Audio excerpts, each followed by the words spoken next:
Pessoal, bom dia.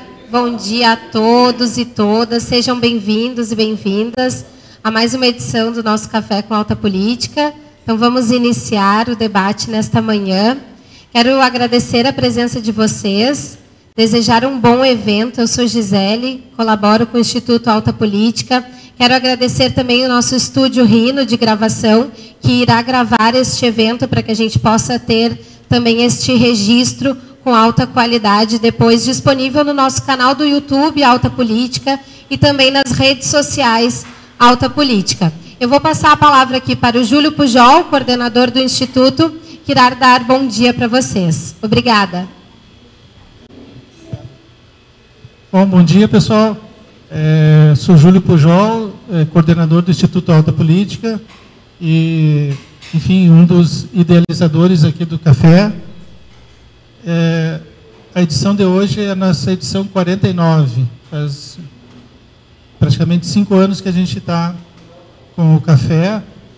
Aqui temos o Lauro, o Jaime, 2 parceiros que nos ajudaram muito no início, né, na organização do café. Quero agradecer a presença, né, primeiramente, dos nossos palestrantes de hoje, que aceitaram nosso convite. O José Carlos Sauer, pesquisador de comportamento da população, enfim, do Instituto Métodos. Está aqui também o nosso outro diretor, o Jefferson, do Instituto. Já esteve aqui conosco há uns 2 anos, antes da pandemia. A pandemia é um pouco marco. Ao Vitinho Alcântara, presidente do Progressistas, também já esteve aqui com a gente quando era da juventude do Progressistas, agora já foi promovido, né? Não é mais jovem.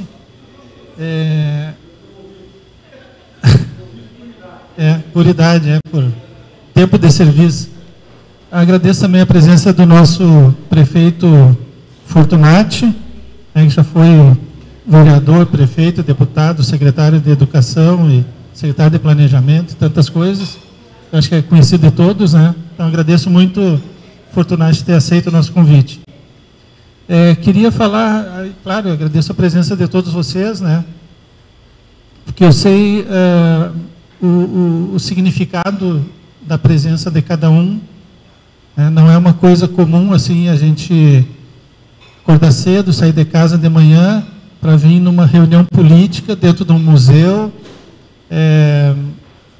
pagar o seu café, né, sem ter nenhum outro motivo que não seja o bom debate político, um pouco de pedagogia, né, de estudar, de aprender, de debater, de fazer relações políticas. Não é uma coisa muito comum no nosso dia a dia, então eu sei o significado da presença de cada um. E queria rapidamente explicar um pouquinho, agradeço também ao café, né, que sempre nos acolhe aqui, as moças. Quando a gente concebeu o café, quem já veio algumas outras vezes vai achar meu discurso repetitivo, mas para os que vêm pela primeira vez, eu gostaria de pontuar isso. Quando a gente pensou em realizar um café e escolheu realizar o café aqui, a gente queria fazer uma sinalização de que a política é uma coisa importante. A política é uma atividade nobre da nossa sociedade, então tem que também ocupar os espaços nobres e tem que ser tratada com essa nobreza necessária, né? Porque a gente também nasceu aqui num período em que a política era muito desvalorizada, período de denúncias, de não sei o quê, de toda essa coisa, que foi muito prejudicial para o nosso país. Né? Quando tu desvaloriza a política, o país fica à deriva, a cidade fica à deriva, enfim, o Estado fica à deriva. A política é uma atividade importante, talvez uma das mais importantes de uma sociedade. E a gente se inspirou um pouco na Grécia Antiga, onde nasceu a democracia, onde nasceu a filosofia, onde nasceu o drama, o teatro, e tantas coisas, as Olimpíadas, tantas coisas que a gente sabe que a Grécia legou para a sociedade ocidental. E uma delas foi a discussão dos temas políticos num espaço público. na praça pública, que eles chamavam de ágora. Então, é essa nobreza da política que a gente quer resgatar. E os gregos, lá desde Platão, Aristóteles, eles julgavam a política a atividade mais nobre de uma sociedade. Por quê? Porque o cidadão comum cuida da sua família, do seu trabalho, da sua casa, da sua rua, no máximo. E o político é um que dispõe a sua vida para cuidar do todo. Ele dedica, é uma missão a política, cuidar de todos. Se alguém fica doente, né, lá numa periferia, o político tem que mandar uma ambulância para buscar. Se cai uma chuvarada, como caiu outro dia, o político tem que resolver. No interior, a gente sempre vê, quando acontece alguma tragédia, a imprensa vai procurar o prefeito, para o prefeito dizer o que vai fazer na estrada, na propriedade rural, na escola, no posto de saúde. Ou seja, o político é aquele que dispõe a sua vida para auxílio da comunidade. Então, deve ser uma pessoa valorizada, respeitada. Esse resgate que a gente quer fazer, que a gente quer dar, a nossa pequena contribuição aqui, para reafirmar que a política é uma atividade nobre, que, como todos vocês chegaram aqui, foram recebidos com um tapete vermelho, por obras de arte, por uma arquitetura bacana, um prédio centenário, no Museu de Arte do Rio Grande do Sul, uma das coisas mais significativas do nosso estado, o Museu de Arte do Estado. Tem um belíssimo acervo aqui, o acervo do museu é muito, muito bonito, então a gente também convida para conhecer, enfim, quem ainda não conhece, visitarem as exposições. E para não me alongar muito, então, mais uma vez agradeço a todos e convido para compor a mesa os nossos palestrantes, o Zé Carlos, o prefeito Fortunati, o Vitinho. Fique à vontade. Agora passo a palavra para o Vitinho.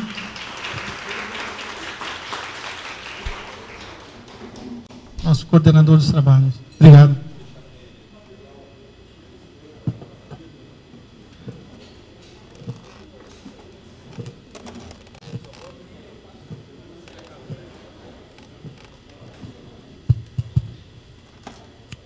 Bom dia a todos, uma alegria poder estar aqui hoje com todos os amigos e amigas, nessa manhã que a gente pode discutir ainda mais a profundidade da política e também aquilo que pensa, o que está pensando o eleitor de Porto Alegre. Para quem não me conhece, eu sou o Vitor, herdei esse nome do meu pai, quando eu nasci, aqui em Porto Alegre, meu pai de São Borja, ele foi lá e registrou com o mesmo nome, só com um filho, Vitor Hugo de Alcântara Filho.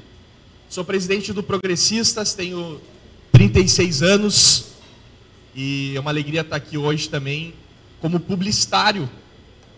Então, que é uma questão importante para a gente discernir as pesquisas e a gente, como publicitário, não pode nem responder as pesquisas, porque entende um pouquinho da metodologia, de como elas são realizadas. Então, nós temos esse impeditivo. Mas como é importante, prefeito Fortunati, e a gente estava falando aqui sobre a questão política e quantas pesquisas, José Carlos, o prefeito já passou na sua gestão para ser eleito prefeito, e como é importante conhecer o pensamento de todo um público, porque quem faz política normalmente está na sua bolha, e se faz política por achômetro, muitas vezes se dá mal. Não entende o que o outro está pensando e de que forma tu pode te relacionar com diversos públicos que nós temos. Então a pesquisa vem dar essa direção, essa bússola, encaminhamentos para que a gente possa ter as melhores soluções para a vida de uma cidade, de um estado e de um país.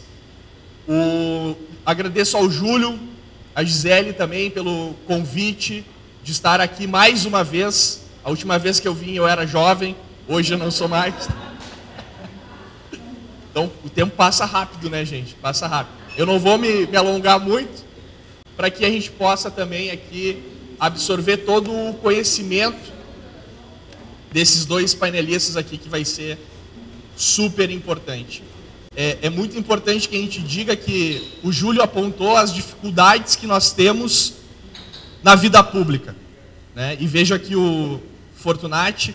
Eu entrei na política em 2011, 2012 concorri a primeira vez a vereador, fiquei como suplente, sou oriundo de movimento do CLJ, movimento da Igreja Católica. Em 2012 concorri, em 2013 alguém disse assim, o Vitinho, nós temos que investir no Vitinho. E como é importante esse pensamento da gente investir em novas lideranças. E não importa a idade, nós temos que investir em novas lideranças. Renovação significa atitude. E aí eu tive a oportunidade de 2013, 2012, nós vimos esse fenômeno acontecer, né, Jefferson? Também estava na campanha do nosso prefeito, com 65% venceu aquela eleição em primeiro turno. 22. Muitos dos 22 estão aqui, viu? E a gente estava falando da dificuldade que é, e claro, o prefeito deve ter lido muita pesquisa junto com o seu governo para ganhar a eleição, para direcionar o pensamento. E que campanha foi aquela, né? Foi belíssima. Então, estava falando com o prefeito aqui agora, antes da gente iniciar, que ele ganhou um título que ele acha que é um dos mais importantes da vida dele como gestor, como político, que é o prefeito amigo da criança. Isso é de uma sensibilidade poder ostentar esse título, prefeito.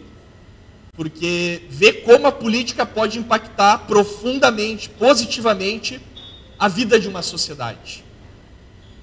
E a pesquisa está aqui para nos direcionar em relação a isso, saber quantas pessoas nós temos em situação de rua, quantas crianças nós temos, e fazer com que essas melhorias dentro de um ambiente, de uma metrópole, de uma cidade, possa melhorar e evoluir. Nós temos nas pesquisas, José Carlos, alguns itens que eu acho que são curiosos.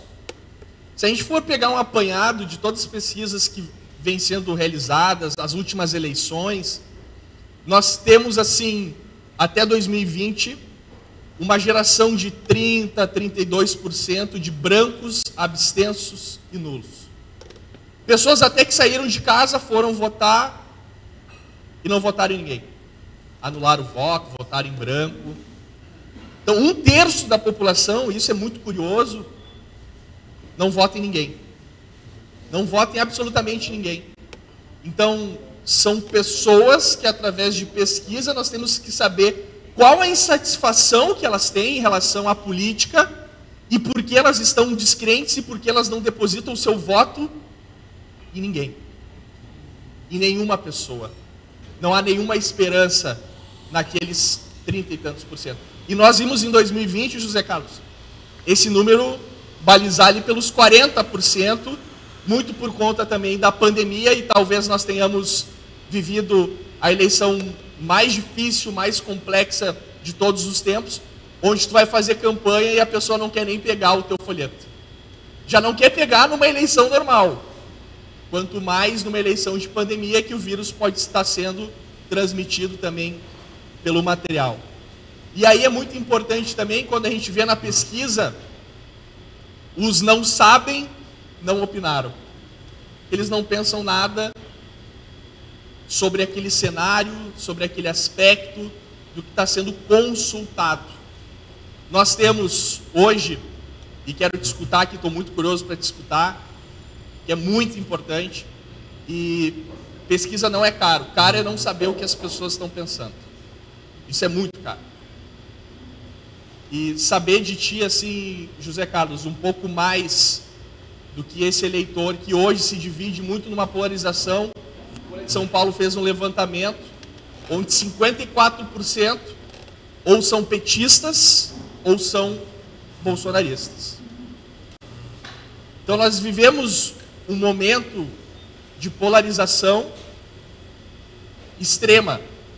Então nós temos que saber de que forma também os outros 50 e poucos % desse eleitorado de Porto Alegre, que teve toda essa complexidade da eleição de 2020, mas também de 2022.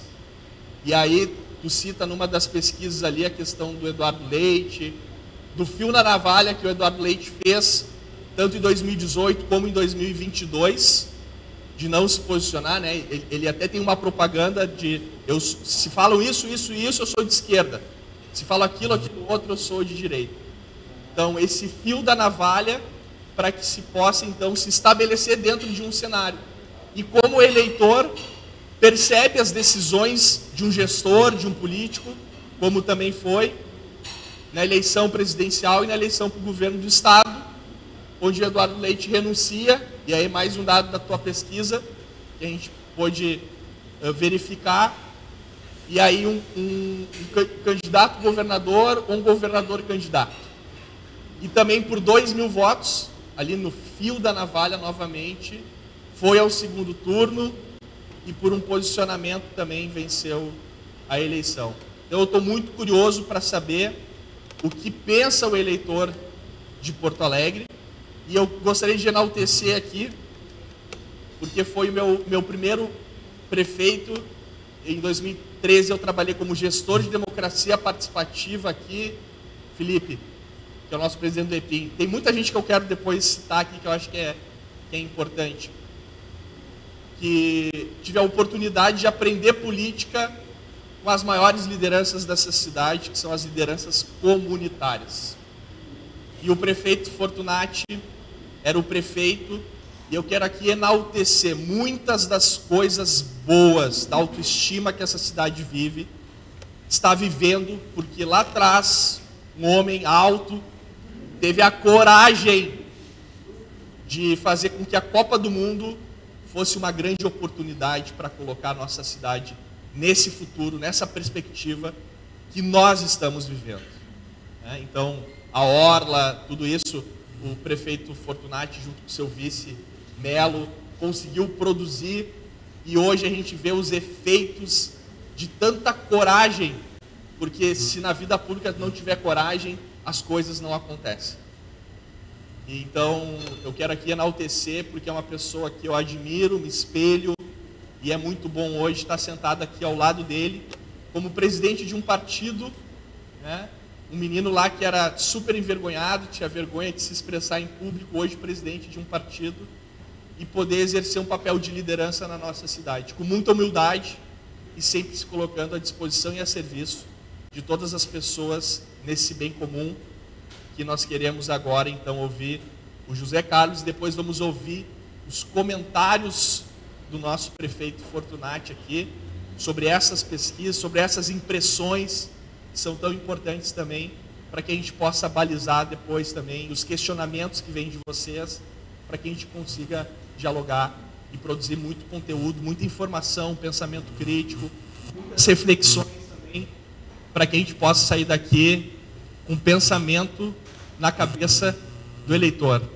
E não é só o eleitor pelo voto, mas é o eleitor por uma vida que está de trás desse eleitor e que conta muito, tem muitas perspectivas, muitos sonhos em relação a todo o universo político. Por favor, José Carlos, muito obrigado.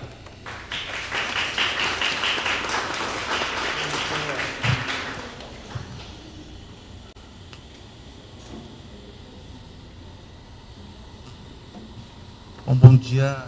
Eu não sei se eu falando aqui perto da caixa, se ficar ruim eu vou para lá. Pessoal,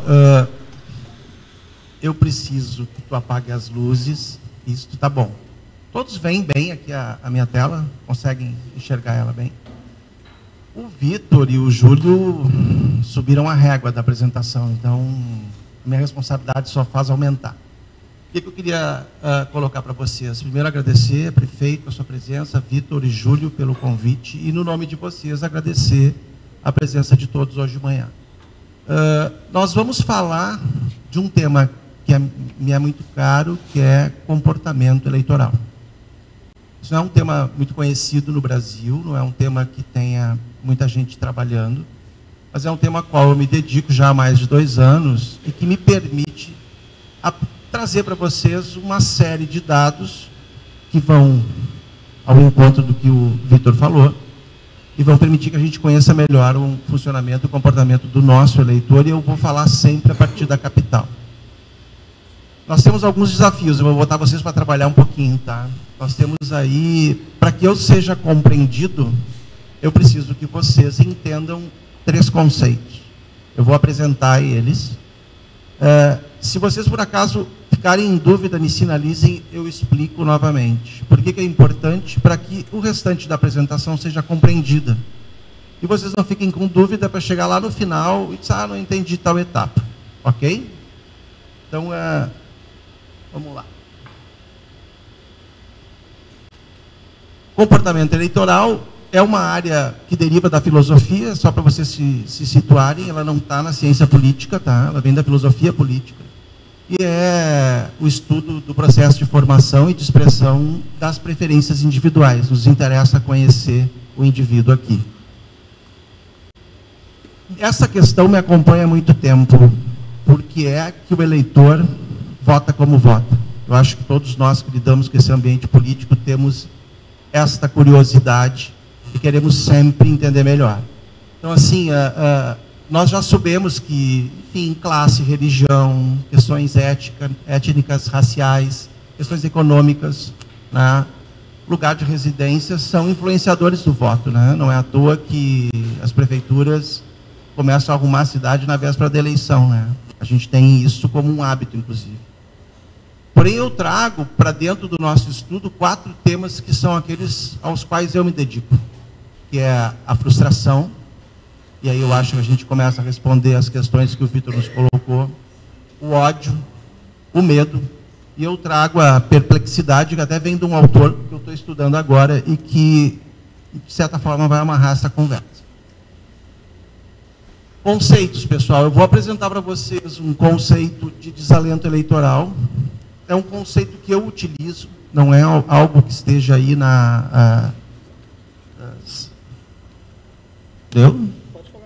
Tá. Não é algo que a gente encontre com muita facilidade. Tem artigo publicado no site do Instituto, vocês encontram todas as informações sobre o que eu vou falar, encontram artigos, análises, resultados de pesquisa, está tudo lá. Depois que eu explicar o desalento eleitoral, eu vou falar, e vou falar um pouquinho rápido para entenderem como é que o Tribunal Eleitoral faz o cálculo de votos válidos. Porque eu quero tirar o cálculo de votos válidos da cabeça de todo mundo e colocar um raciocínio de cálculo de votos nominais. Só assim nós vamos conseguir trazer para a conversa a estrela principal desse nosso café hoje, que é o eleitor. Né? Que era o que tu já estava fazendo uma provocação aí, quero entender melhor. Vamos lá. Desalento eleitoral. Tá? A gente tem uma composição... Eleitores aptos somos todos nós, né? Se não houver impedimento legal, temos o título, podemos votar. Feita a votação, encerrado o processo eleitoral, o tribunal vai nominar, classificar os eleitores ou os votos que eles realizaram. Eles vão falar em votos nominais, votos brancos, nulos, e temos aqueles que se abstiveram, né? No dia da votação foram para o litoral, aproveitar a casa na praia e não participaram do processo eleitoral. O que nos interessa aqui é unir esses 3 públicos aqui. Então, brancos, mais nulos e abstenções, eu vou passar a nomear como um eleitor desalentado ou desalento eleitoral. Por que eu vou fazer isso? Porque eu quero simplificar a nossa interpretação sobre esses públicos. E só é possível fazer isso se a gente criar uma nova categoria. Então, sempre que eu falar em desalento eleitoral ou eleitor desalentado, eu estou me referindo a estes eleitores, os que votaram em branco, que votaram em nulo ou os que se abstiveram, ok? Com isso, a gente fica então com essas 2 categorias. Os votos nominais porque foi nomeado, por isso que chama nominais, eu vou à urna, digito o número do candidato e estou nomeando esse voto. Voto para o prefeito Fortunati, voto para o candidato tal. Desalento eleitoral, agora uma nova categoria para simplificar essas 4 que estão aqui na frente. Então, eu passo a tratar agora com este público. Quando eu chego no cálculo de votos válidos, ok, eu vou ficar com o desalento eleitoral e com votos nominais. O que o tribunal faz quando calcula o resultado da eleição? Ele vai retirar esses eleitores e vai ficar só com os nominais, para que ele possa, então, dizer que o resultado da eleição teve um vencedor com 55% dos votos válidos. Este é o resultado da eleição de Porto Alegre na eleição de 2020. 55 é o voto que o Melo conseguiu no segundo turno. Manuela teve 45% dos votos. Este é o raciocínio que eu quero substituir pelo meu próximo. Ok? Vamos a ele. Votos nominais. Então, eleitores aptos, novamente, o desalento eleitoral e os votos nominais, que agora eu vou ficar com ambos para fazer o cálculo do resultado da eleição. E com isso eu vou chegar a este resultado. Então, 100% dos eleitores de Porto Alegre estão aqui, 34% é o percentual de votos nominais que o prefeito Sebastião Melo conquistou na sua eleição no segundo turno. 28% é o percentual que a Manuela conquistou, e agora nós temos, participando da nossa conversa, os eleitores desalentados, que são 38% dos eleitores de Porto Alegre que não destinaram o voto a alguém. Portanto, ou não compareceram, ou votaram em branco, ou votaram nulo. Ok? Ficou claro até aí? Não tem dúvida? 66% dos porto-alegrenses não deram o voto ao prefeito que hoje nos governa. Esse é o raciocínio que eu quero que vocês agora fiquem com ele, porque toda a apresentação que eu farei vai sempre utilizar este cálculo. Eu não vou usar o cálculo anterior, vou usar o cálculo de votos nominais e vou sempre estar trazendo o eleitor desalentado, para que vocês entendam o que acontece na nossa, no comportamento desse eleitor. Não tem a obrigação de entenderem todos os números, tá? Mas sim para onde eles nos levam. A gente vai fazer uma análise de 20 anos das eleições. Me interessa a análise histórica, uma análise que a gente sempre faz para clientes que a gente atende, em cidades ou estados onde a gente chega. Se faz toda uma análise anterior para compreender o que aconteceu nesse processo eleitoral, porque ele se modifica dependendo de onde a gente vai analisar. No ano de 2020, no ano 2000, nós tínhamos 956 mil eleitores, então ainda não tínhamos 1 milhão de eleitores aptos em Porto Alegre, e vamos chegar em 2020 com 1 milhão e 82 mil, né, arredondando.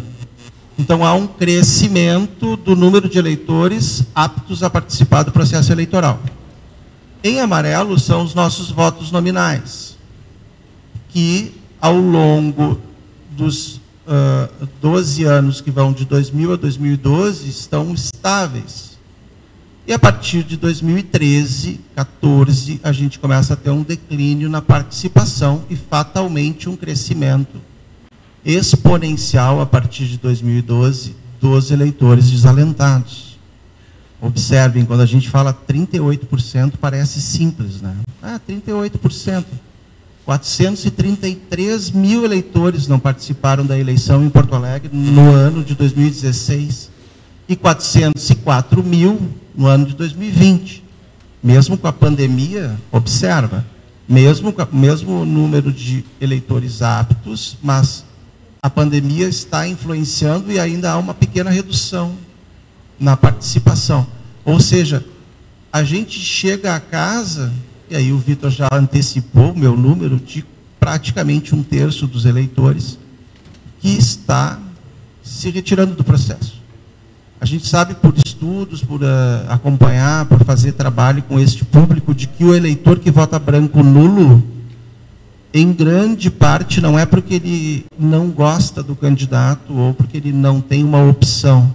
É porque ele precisa ter o certificado do TSE, porque ele é funcionário público, ele vai fazer concurso, porque ele tem que ter aquela certificação, estar em dia com o tribunal. Então ele vai lá e vota branco, ou vota nulo. E os demais se retiram. Então, a gente está falando aqui de uma parcela muito grande de eleitores, ok? E elas vão implicar no resultado das eleições. Só para a gente entender, em termos de percentuais, o que isso significa. Então, a gente saiu lá de 2020 da casa dos 19% dos eleitores desalentados, os votos nominais estão aqui, a soma disso é sempre 100%, tá? Cada ano. Eu tirei aqui os aptos, porque seria uma linha reta de 100%. O que há aqui é um crescimento exponencial de não participação, de desalento eleitoral. Para que entendam os percentuais também.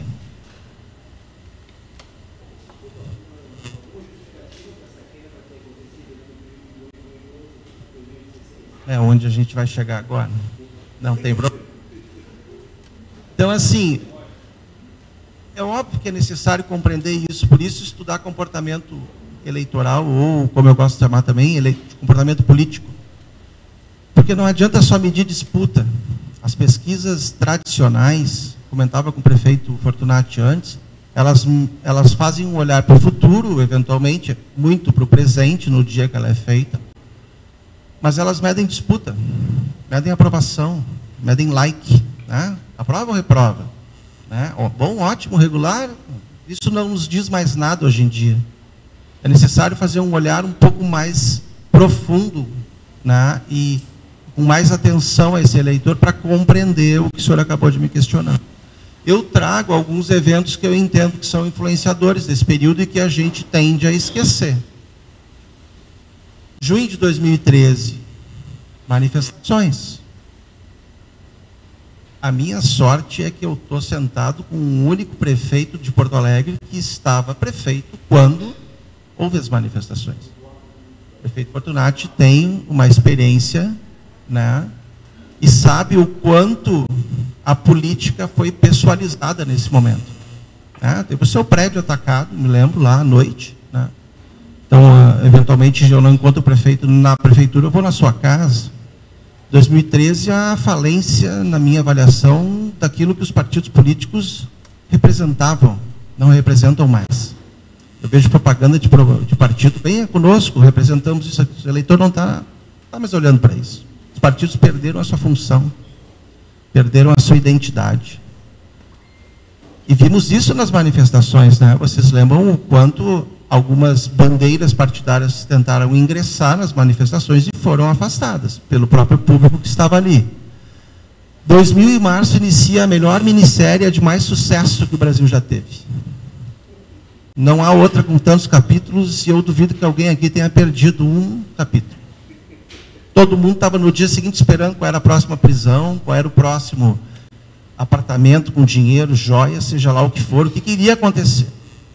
Uma influência enorme aqui, derivada das manifestações. Se aqui eu já tinha, em 2013,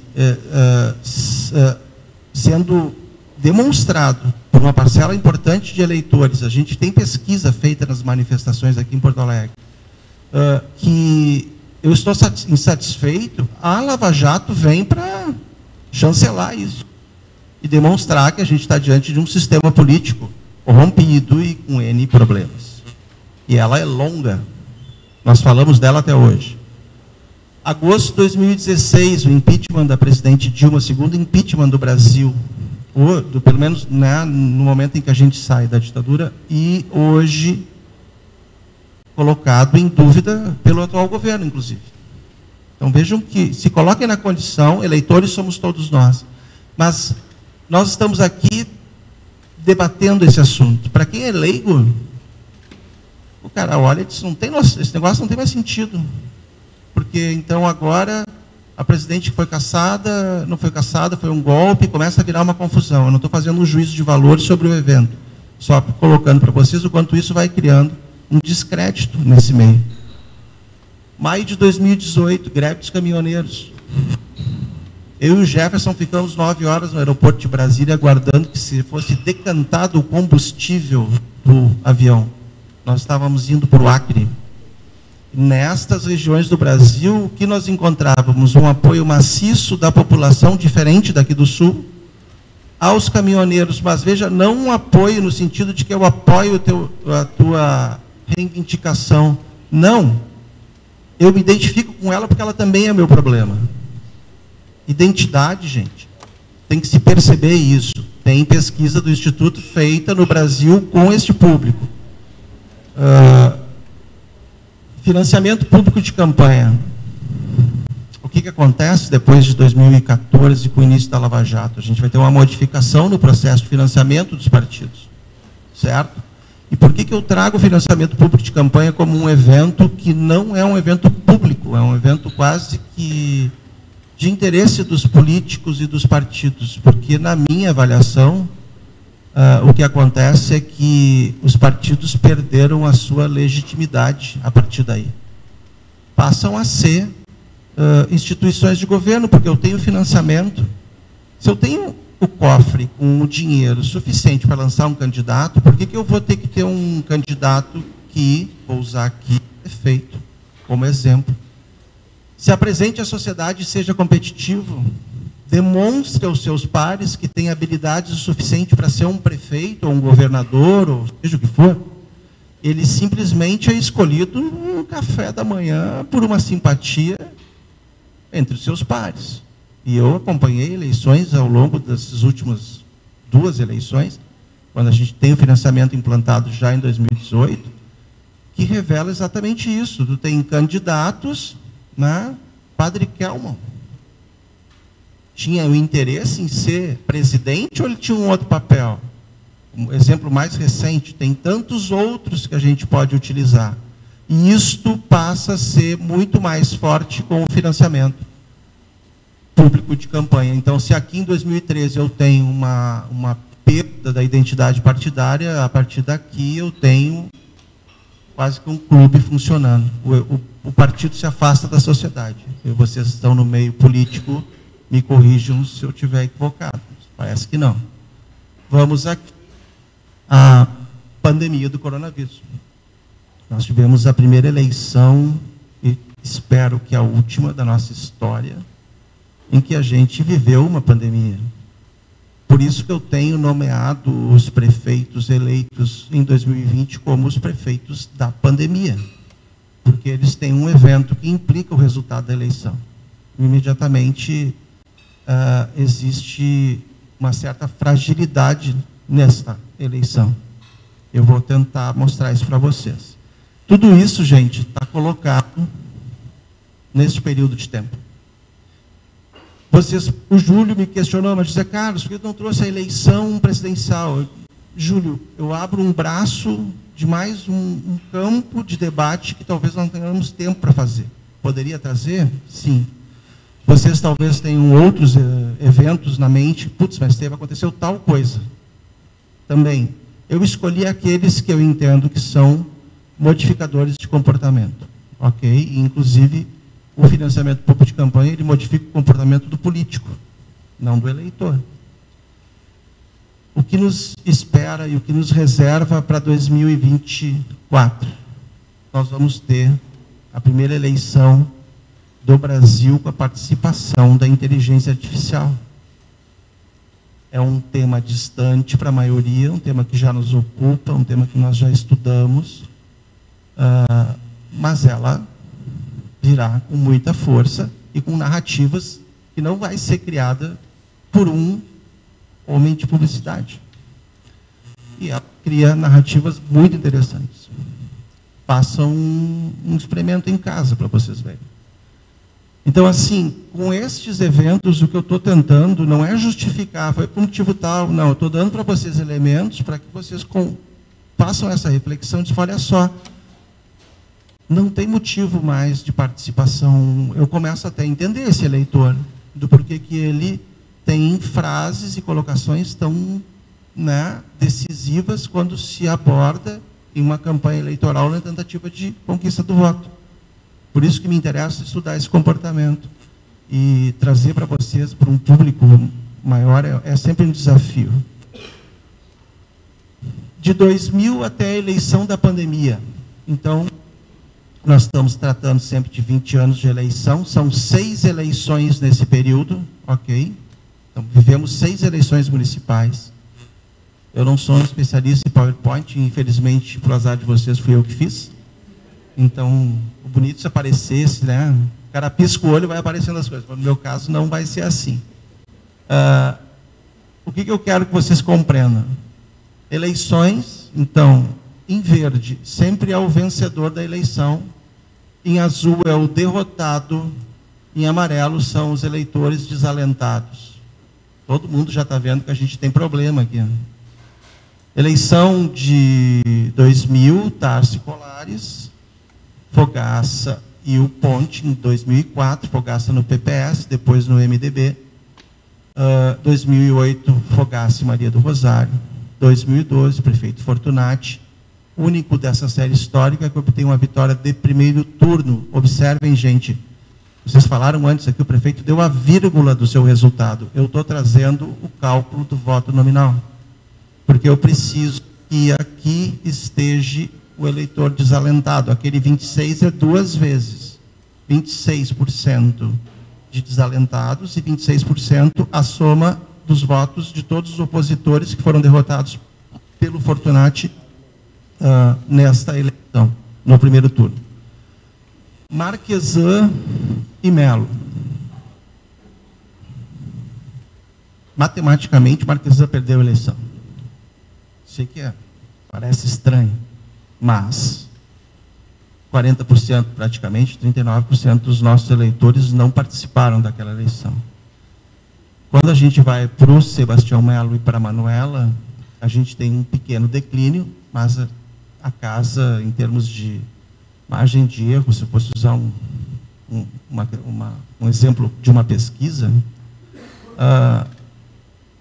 praticamente o mesmo número aqui. E isso está ocorrendo a partir de 2013, gente.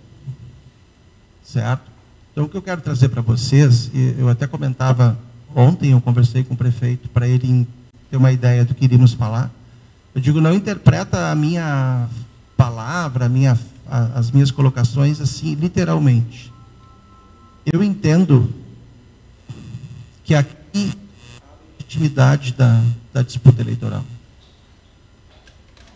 Por óbvio, se tivesse só 10 mil porto-alegrenses participando da eleição, nós teríamos um prefeito eleito. Eu vou me afastar um pouquinho ali, porque está fazendo barulho.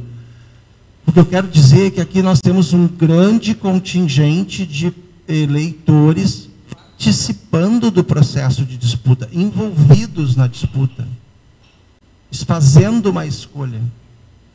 A partir de 2016, não. A partir de 2016, eu tenho uma maioria que se retira e deixa para uma minoria a decisão. E isto implica no resultado da eleição. Por quê? É possível conhecer quem são esses eleitores. Esses eleitores, em maioria, são mulheres de menor renda e menor escolaridade e jovens até 25 anos, de menor renda e menor escolaridade. O que nós estamos falando é de que a opção por não participar, em parte, vem de uma população mais pobre e menos informada. Mais vulnerável, colocaste bem, e também é aquela que fica para ser atendida por último, né? Porque primeiro a gente terminou a Orla, com todo respeito à Orla, que é um baita de um evento, prefeito. Mas a gente anda 15 quilômetros aqui em Porto Alegre, cai dentro de buraco e o carro desaparece. E continua sendo assim. Não é uma crítica, mas é uma constatação. Eu morei muitos anos na zona rural de Porto Alegre. E tive a oportunidade de ter pessoas com esta condição como vizinhos. E é realmente, né? A gente sabe que tem N motivos para isso, mas eu quero que vocês se coloquem na condição do eleitor. Que diz, pô, o cara veio aqui pedir voto e... Sabe aquela lâmpada? Continua igual. Ele fica desalentado, ele perde o interesse no processo. E é o primeiro a se retirar. Eleitores com uma classe já mais média, existe uma pressão social sobre isso também, que desfazem com que a gente acabe indo votar. Enfim, tem N comportamentos que poderiam ser trabalhados aqui. Importante colocar isso, quando eu falo em legitimidade, e não é porque o Fortunati está aqui conosco hoje, mas desta série histórica, apesar dele ter feito 48% dos votos nominais, tem mais eleitores aqui. Lembram que eu mostrei para vocês que aqui nós já estávamos na casa de 1 milhão e lá na eleição do Tarso eram 970 mil. Então, o Fortunati, numericamente, é o prefeito que conquista o maior número de votos. Numericamente. Sebastião Melo foi eleito com 370 mil votos. Há uma distância para 517. E, sim, para os demais que estão aqui também. Então, isto aqui cria um ambiente de fragilidade enorme. Porque eu tenho uma maioria, mostrei para vocês no início, 66% dos eleitores de costas ao prefeito eleito. Deveriam conquistar esse eleitor ao longo do processo. Vocês se lembram deste gráfico, né? Aquele gráfico que eu mostrei, a série histórica, para revelar aqui que existia um crescimento do desalento, vamos dizer assim, né? E uma queda dos votos nominais. O que vai acontecer em 2024? Vejam. 4 anos, né, nos afastam, vamos afastar da eleição de 2020. Então, é possível, estatisticamente, matematicamente, fazer uma projeção desses números com uma certa, assim, assertividade. Mas a gente pode fazer algo que é genial, que é dar um passo adiante e olhar para a eleição de 2022 dentro de Porto Alegre. Não foi uma eleição para prefeito, foi uma eleição para governador, e é ela que a gente vai analisar, sempre pensando que estamos olhando para Porto Alegre. E o que a gente vai descobrir?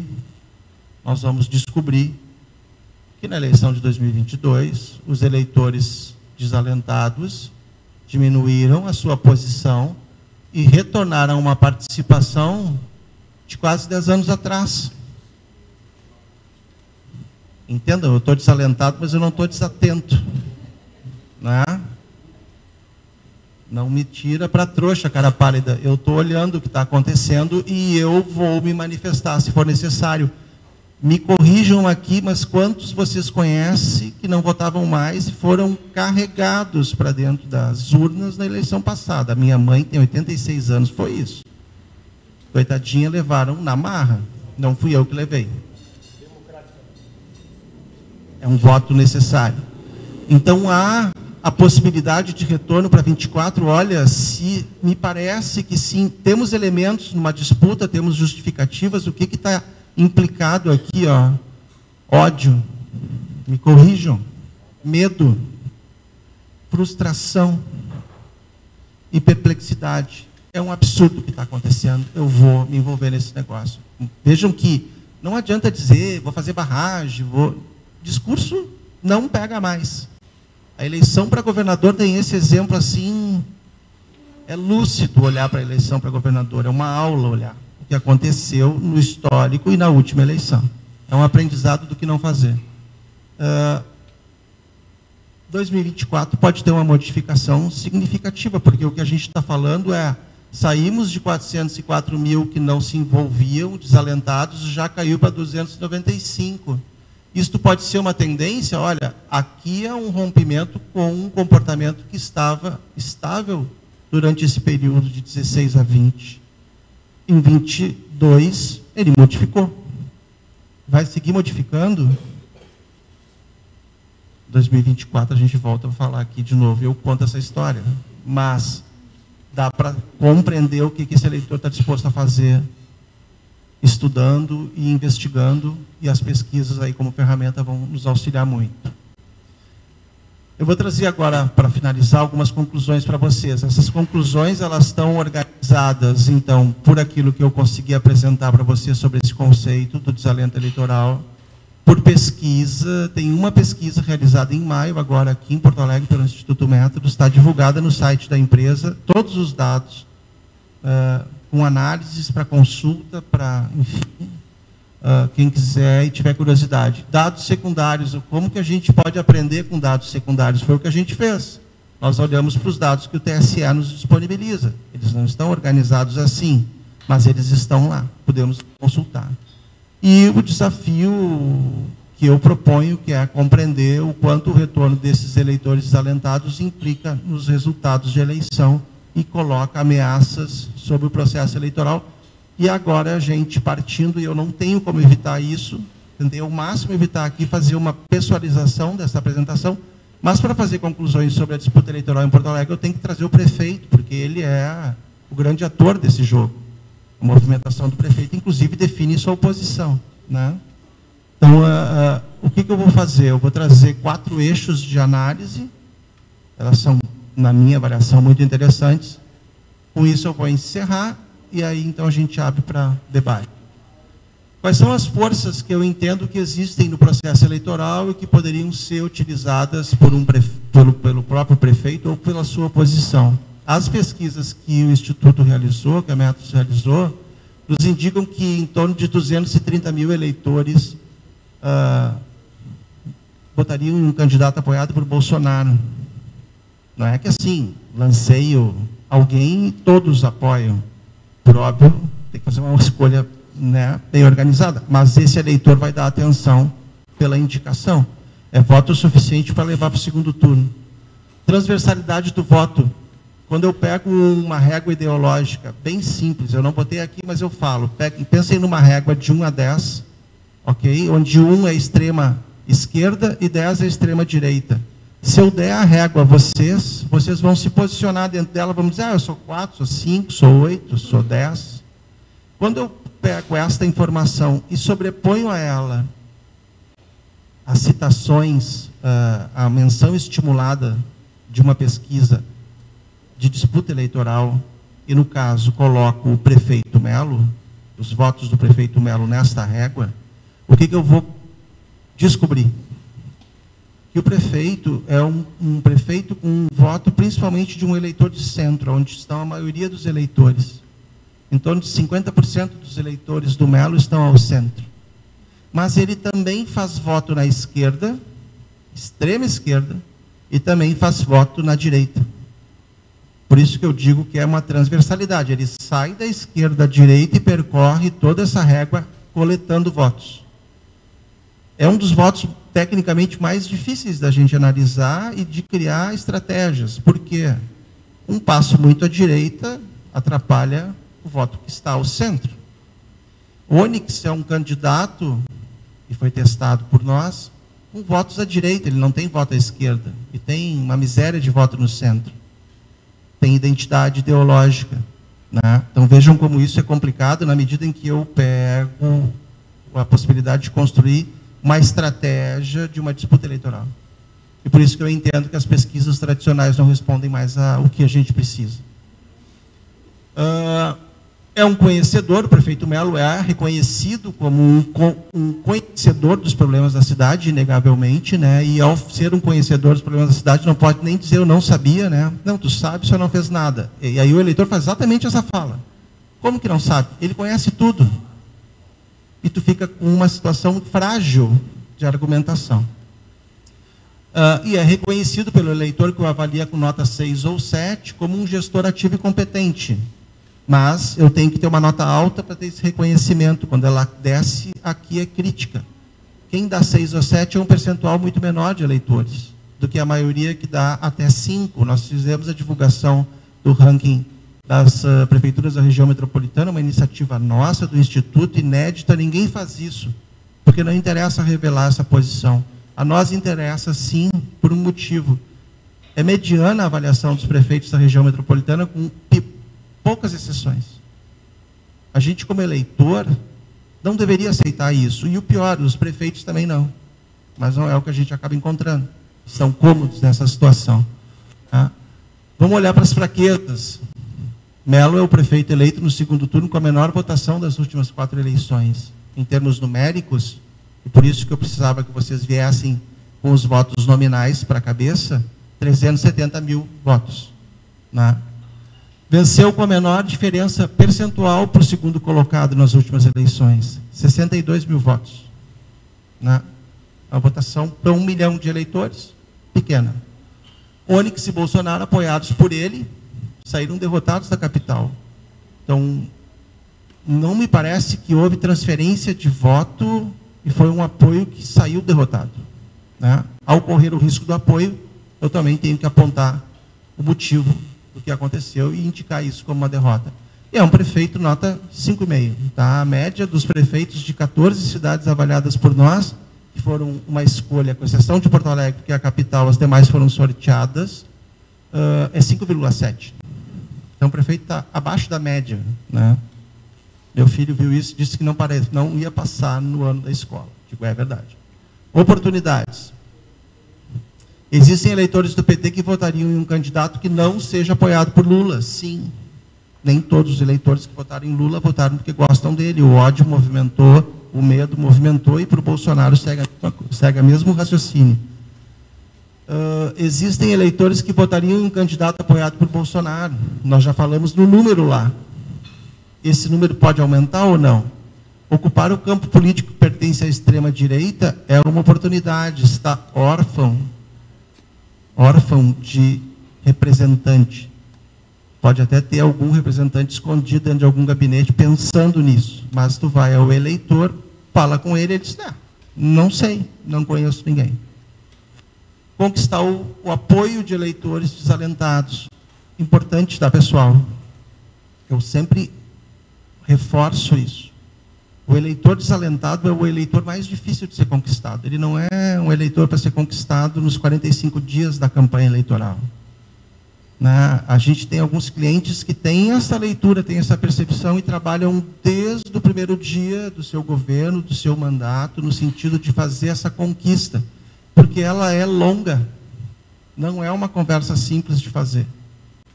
E isto requer tempo. Acreditar que vai chegar na eleição e dizer, dá atenção para mim, vem votar, não vai conquistar, bem pelo contrário, vai ficar ainda mais rejeitado. Ameaças. O retorno do eleitor desalentado.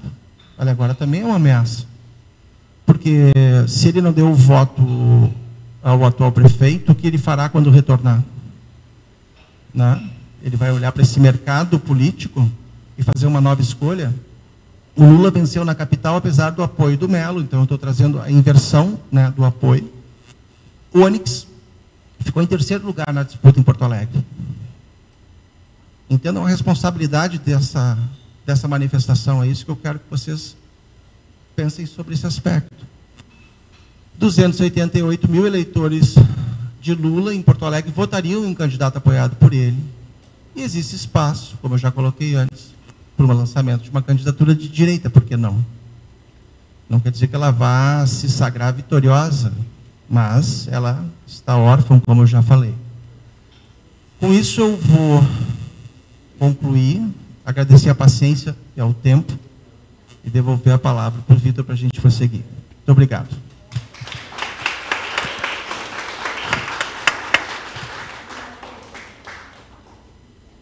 Parabéns, José Carlos. Eu acho que foi muito proveitoso esse momento, essa exposição, que nos traz à luz o conhecimento do que está se passando na nossa política e na cabeça do eleitor. Agora nós vamos ter um momento que o prefeito Fortunati faz a análise e o comentário embasado também em cima disso. Eu vou deixar uma pergunta para ele responder no meio da sua explanação aqui, que é, talvez uma dúvida que todos nós tenhamos. Será que a questão nacional, porque toda eleição nacional e estadual implica muito de quem é o candidato a presidente. Isso influencia também nos posicionamentos dos candidatos a governador, que foi o caso do Eduardo Leite, sempre vencendo essas duas eleições polarizadas e não tendo um candidato do seu partido no segundo turno. Pois bem, vou perguntar aqui ao prefeito José Fortunati.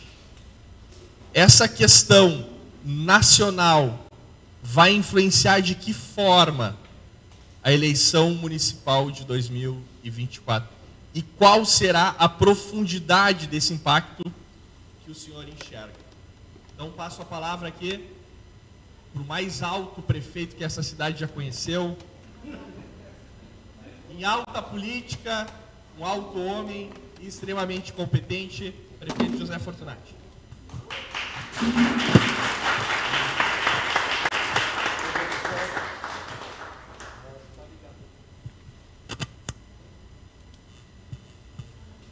Bom dia, pessoal. Uma alegria estar com vocês nessa manhã. Agradecer ao Júlio e à Giza pelo convite.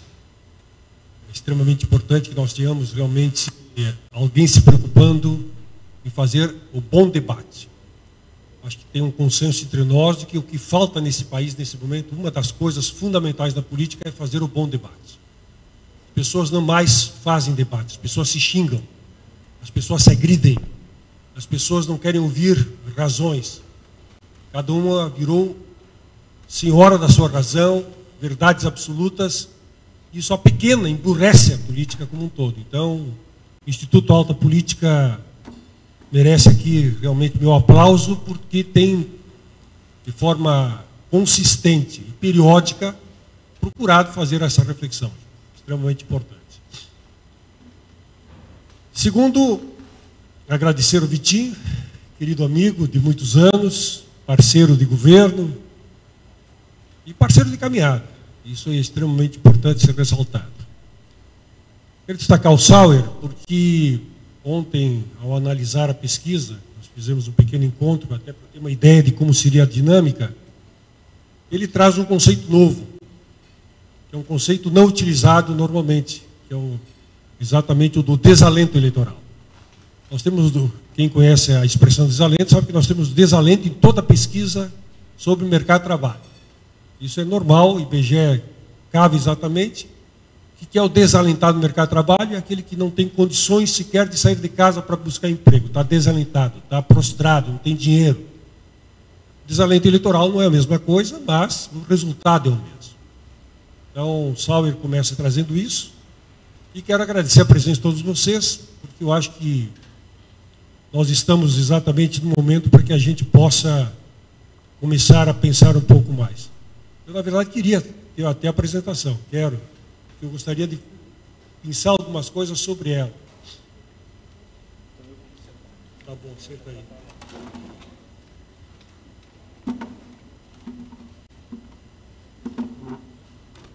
E quero começar exatamente por esse conceito que o Sauer tem debatido, estudado. Começamos lá de trás para frente, né?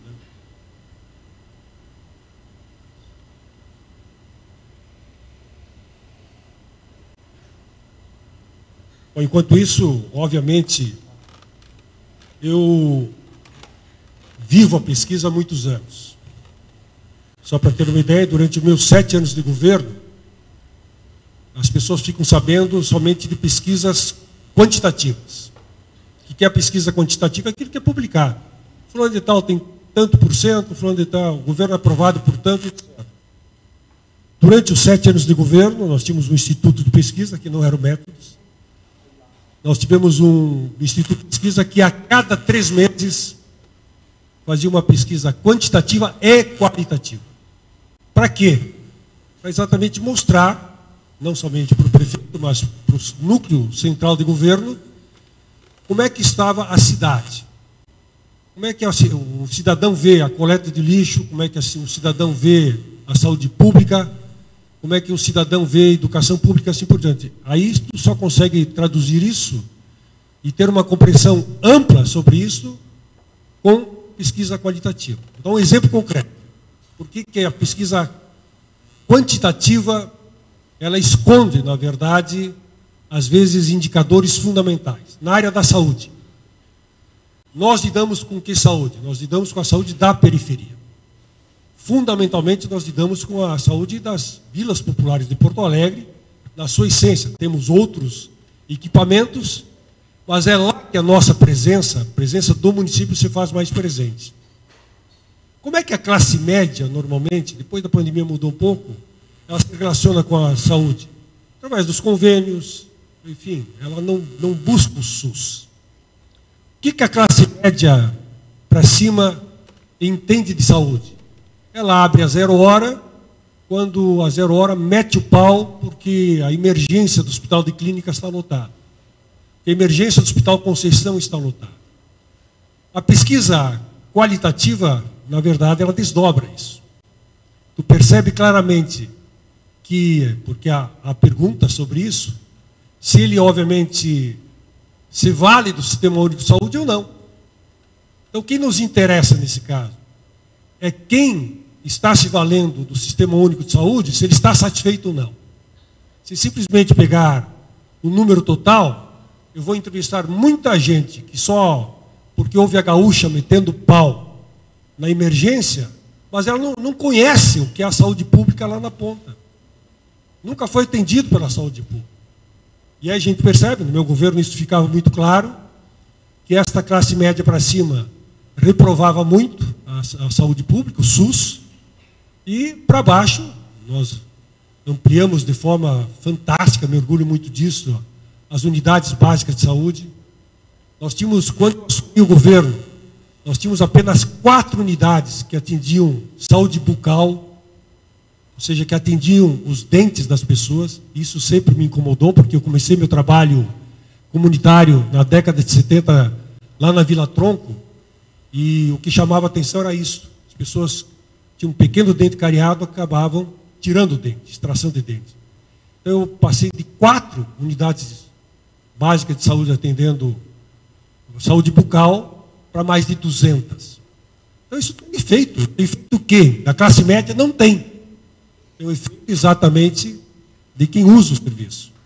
Então, só para vocês compreenderem como é complexa essa visão sobre pesquisa. Não é tão simples quanto parece, e a gente normalmente é induzido ao erro, como cidadão.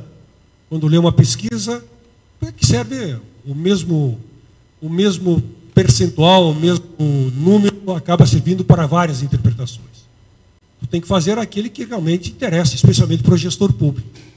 Então a gente fazia isso. Então, importante deixar claro que é impossível um gestor público não viver com pesquisas. Não é uma pesquisa oportunística, o pessoal está pensando X, eu vou X. Tem gente que faz isso. Que muda de opinião de acordo com a movimentação popular. O prefeito não pode fazer isso. O prefeito tem que, obviamente, entender o que está acontecendo, se tem razoabilidade no que pensa, inclusive enfrentar a maioria.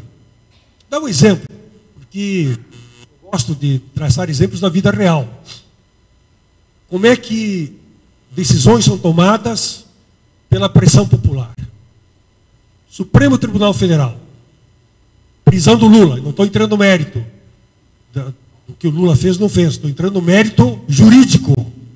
Mérito jurídico. Não existe na Constituição Federal prisão em segunda instância. A prisão ou é quando ele comete o crime, ou depois do trânsito de julgado. Como havia uma enorme mobilização exigindo a prisão do Lula, o que faz o Supremo? Manda prender o Lula. Só que tempos depois, esse mesmo Supremo Tribunal Federal, a maior cara de pau do mundo, diz, não, realmente foi um equívoco, depois do Lula ter passado 580 dias na prisão. Eu não estou aqui entrando Lula, não Lula, estou dando um exemplo concreto, que para mim foi o exemplo mais claro do Supremo Tribunal Federal ter rasgado a Constituição pela pressão popular. Vou dar um segundo. Eu lembrei há poucos dias atrás, numa entrevista que eu dei para a Gaúcha, lembrando no ano de 2013. Aumento da passagem.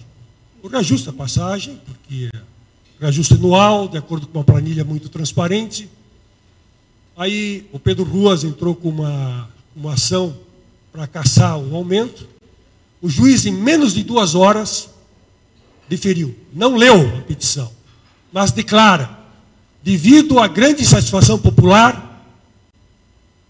O que tem de jurídico isso? Então, vocês percebam que a vida é muito mais complexa do que parece. E por isso, as pesquisas elas são fundamentais para quem quer fazer política séria, possa compreender a essência e tomar as providências cabíveis. Mas vamos lá. Quero nesse primeiro... Volta um pouco mais, né, quando fala dos critérios. Vai. Aqui. Uma coisa importante, todas as pesquisas que eu conheço verificam classe, religião, diferenças étnicas, raciais, estado socioeconômico e lugar de residência. Todas fazem isso. Eu desconhecia, e vim conhecer com o Sauer, exatamente este olhar, que é um olhar fundamental, que cada vez tem mais impacto na vida do cidadão, que é a sua motivação pela frustração, pelo ódio, pelo medo, pela perplexidade. Lá na frente, nós não vamos chegar lá, tem um gráfico, e o Sauer colocou muito bem. Nós tivemos, no ano passado, a volta do eleitor, do desalentado, a votar, voltou a ir para as urnas. Eu diria, é o voto negativo.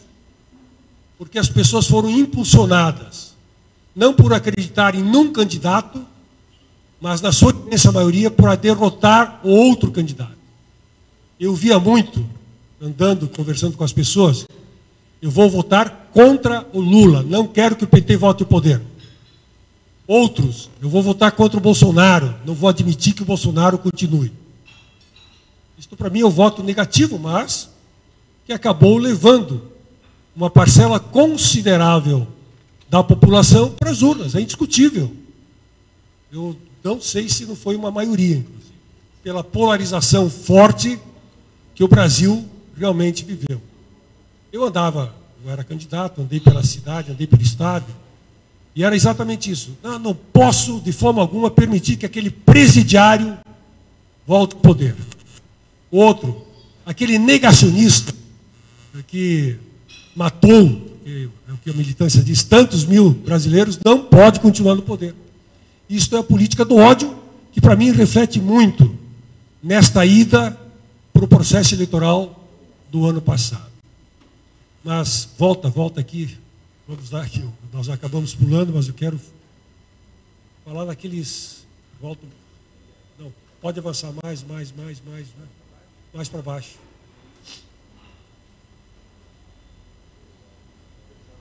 Pode um pouco mais. Aí, nesta 11, a 11ª.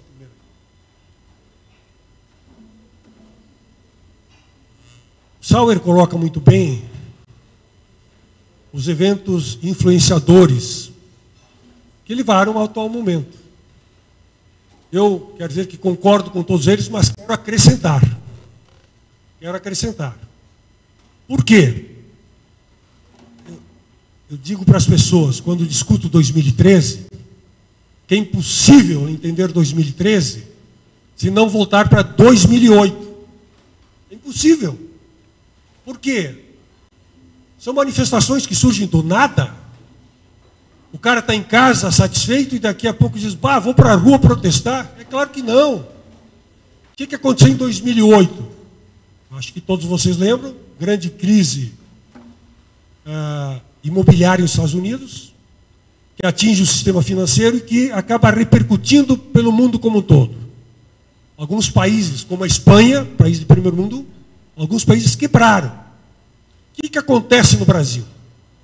O Lula, de forma muito hábil, ele busca uma saída para que o impacto não fosse tão forte, fazendo com que as pessoas tivessem acesso à compra de automóvel, à chamada linha branca, geladeiras, etc., tudo mais.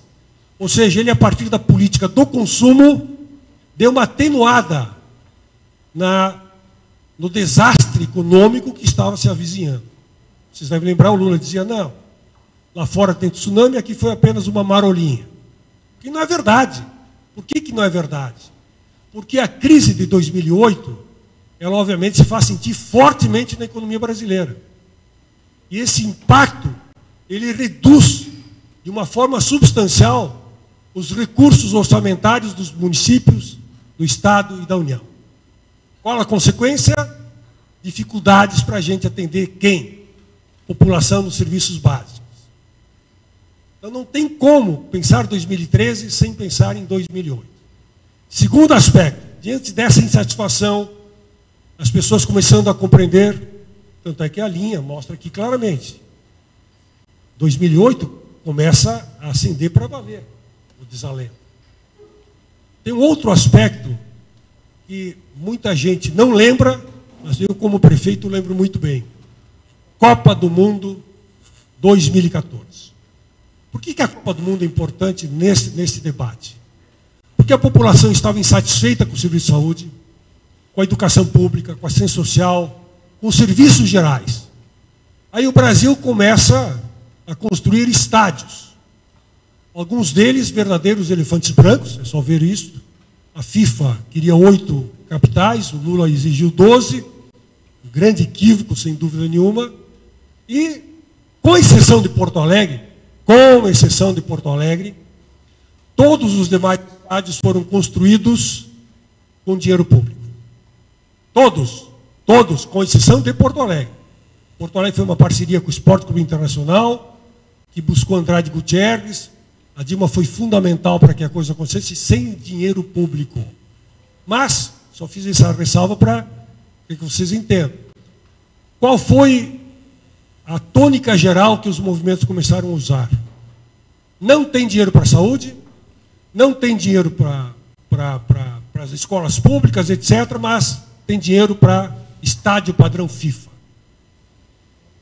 Vocês não devem esquecer que esse foi um dos grandes fomentadores no imaginário popular do descontentamento, que se somou às dificuldades que nós estamos tendo, nós gestores estamos tendo na aplicação da melhoria dos serviços públicos, e com um início de ataque contundente contra a classe política. O sistema político sempre foi atacado, não é novidade, etc.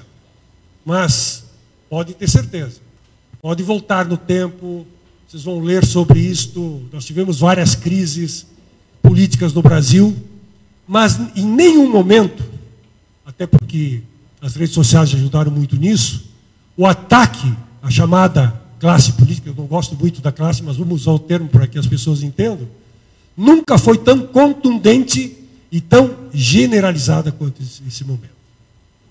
Bastava o cara ser vereador, prefeito, todo mundo era ladrão, todo mundo, ou seja, uma desqualificação onde a grande imprensa, e vamos dizer, já disse isso publicamente, contribuiu de forma muito danosa para realmente atacar, para mim, o Estado Democrático de Direito. Porque sem política tu não tem Estado Democrático de Direito, tu tem ditadura. Vamos para a China, partido único, tá bem. Vamos para a Venezuela, que espanta os seus detratores, os seus adversários, assim por diante. Infelizmente, especialmente a grande imprensa, e cito Rede Globo, Folha de São Paulo, RBS, passaram a atacar de forma generalizada a classe política. Então, isto, aproveitando mais uma vez a insatisfação, acaba culminando com junho de 2013. Que, aliás, está ouvindo esses dias o pessoal de São Paulo. Não começou em São Paulo. Também é duro as pessoas ouvir estudiosos que não conseguem fazer a leitura do que aconteceu em 2013. Começou aqui. Começou em fevereiro de 2013 em Porto Alegre, com as grandes manifestações. Em março, a redução da passagem. Dia 27 de março, uma imensa manifestação em frente ao Paço Municipal, quando o Busato foi atender os manifestantes, foi agredido, enfim. Não vou contar a história, mas começou em março, começou em fevereiro, em Porto Alegre. Tanto é verdade que em junho de 2013, em São Paulo, uma das faixas que mais se destacaram dizendo: vamos copiar Porto Alegre. Só para lembrar isso. Então, para ver como a nossa situação aqui realmente era extremamente aflitiva. É uma outra questão importante para a gente lembrar, que obviamente chegamos em 2013, fruto desse caldeirão que vinha borbulhando, fervendo, estampa e aí explode para valer. Então, só uma contribuição para a gente compreender aquele momento. Outra questão que me parece importante, pode avançar um pouco mais, por favor? Aliás, deixa nesse gráfico mesmo. Ele tá lá.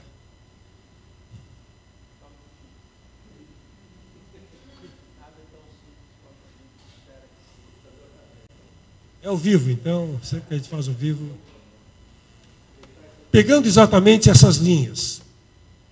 Na verdade, nós chegamos a um indicador que, do ponto de vista do Estado Democrático de Direito, é terrível. Terrível. Por quê? Porque retira completamente a legitimidade de quem é eleito. Ah, foi eleito, está bem, ótimo. Mas aí tu chega à conclusão que a maioria dos eleitores votaram ou no candidato de oposição, ou nos candidatos de oposição, ou simplesmente não foram às urnas, ou anularam, etc., que são desalentados. Nós temos um país que, teoricamente, tem voto obrigatório. Nós temos um país onde, teoricamente, especialmente em Porto Alegre, nós temos uma população razoavelmente politizada, que historicamente se foi em massa para as urnas. Historicamente, a nossa história em Porto Alegre volta no tempo, é uma participação muito intensa da população no processo eleitoral e que repentinamente começa a abandonar. Retirando, e isso é um aspecto que preocupa, com toda certeza preocupa, eu não sei, é difícil avaliar o que vai acontecer em 2024, mas começa a retirar aquela legitimidade plena. Não que o Melo, como exemplo, não tenha legitimidade. Tem, mas do ponto de vista da democracia, isso fragiliza a democracia. Por quê? Porque tu, na verdade, foi eleito sabendo que tem uma maioria da população contra ti. Para finalizar, não vou me estender, enfim, algumas observações. A pergunta do Vitinho, eu acho que ela é extremamente importante. Nós vimos em 2022 que esta polarização acabou fazendo com que os desalentados voltassem para as urnas pelo ódio, pela contraposição, pela negativa. Isto terá influência em 2024? Eu acho que, em termos, sim. Por quê? Se vocês observarem a movimentação do ex-presidente Jair Bolsonaro, que esteve aqui na semana passada, se vocês observarem a própria mobilização dos partidos de esquerda, todo mundo está pensando em 2024, mirando 2026. Ou seja, não tem como pensar Porto Alegre 2024 sem que uma parcela da população pense, pá, mas se eu votar nesse cara, em 2026 ele vai estar fazendo campanha contra o meu candidato a presidente. Claro que isso não é o fundamental. Eu tenho plena convicção, 2012 para mim provou isso, de que o grosso da população, ela quer escolher um prefeito que ela tenha confiança que vai resolver os seus problemas. O problema do buraco na rua, da luz queimada, da assistência social, da saúde pública. Mas eu acho, Vitinho, que mais do que em qualquer outro período anterior, a polarização vai estar presente aqui. É difícil hoje quantificar, muito difícil. Por quê? Porque nós teremos que aguardar um pouco mais. Na verdade, nós estamos aí há poucos meses de um novo governo, não sabemos como a economia vai responder, e não esqueça, tem uma famosa frase do Delfim Neto, na época o super-ministro da Fazenda, durante a ditadura militar, que foi meu colega, deputado federal, se tornou um grande amigo, aliás, ele é fantástico. Discordo quase tudo que ele diz, mas é fantástico, uma pessoa fantástica, bem-humorado, inteligente. Ele dizia, a parte mais sensível do corpo humano é o bolso. Então nós dependeremos muito da própria economia para no ano que vem termos um certo respaldo ou não dos eleitores a um candidato que seja vinculado ao Lula ou um candidato vinculado ao Bolsonaro. Isso está completamente em aberto. Não tenho dúvida que está muito em aberto. Só tecendo um comentário sobre a última tela, não ia nem comentar. Na verdade, para quem está na oposição ao Melo e olha esses números, talvez fique satisfeito, porque, enfim, o Melo está numa mediana. Mas não esqueça, pessoal, prefeito é prefeito. Tem a máquina na mão. Vai fazer entregas no ano que vem.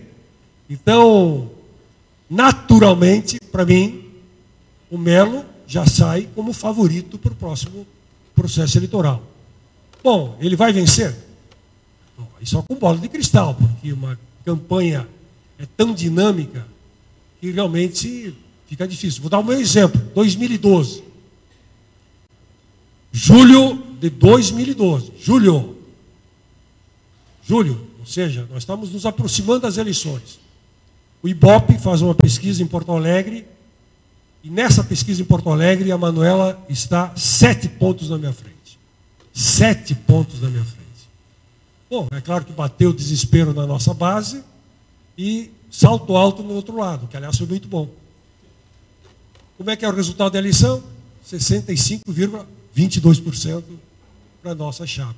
Então é tudo muito cedo, mas certamente vários desses fenômenos estarão envolvidos. E aí o Sauer tem toda a razão. O grande desafio dos candidatos no próximo ano é convencerem os desalentados a irem para a urna eleitoral. É isso aí, pessoal. Obrigado.